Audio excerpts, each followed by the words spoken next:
Üleujutusega võivad kaasneda reaalsed ohud.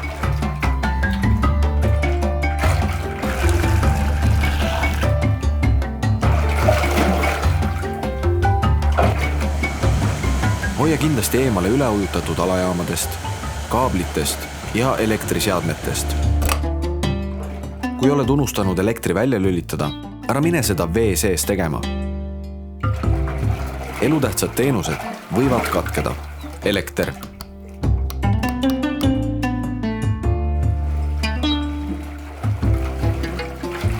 Vesi. Side. Abi kättesaadavus võib olla piiratud. Tee selgeks, millised on elektrikatkestuste mõjud sinu kodus ning mõtle läbi, milliste lahendustega neid leevendada.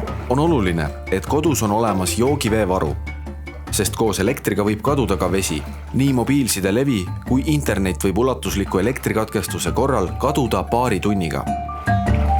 Üleujutustega võib kaasneda mitmeid ohte. Alajahtumine, uppumine, elektrilöögi saamine, joogivesi võib reostuda ning kanalisatsioon ei pruugi enam toimida. Kui pead püsima kodus ning vesi tungib majja, mine maja ülemisele korrusele või kuskile kõrgemale, kas või laua peale.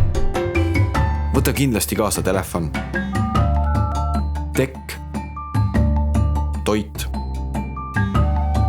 ja puhas joogivesi. Anna endast märku, helistades 112. Kui sul puudub levi, eemalda telefonist SIM-kaart. Siis on sul võimalik kõikidest kõnevõrkudest hädaabi numbrile helistada. Püüa olla kursis värskeima infoga. Selleks lülita sisse raadio. Et üleujutus mööduks võimalikult väheste kahjudega, valmistu ette, hinda oma kodu vastupidavust ning uuri käitumisjuhiseid, ole valmis veebilehelt ja äpist.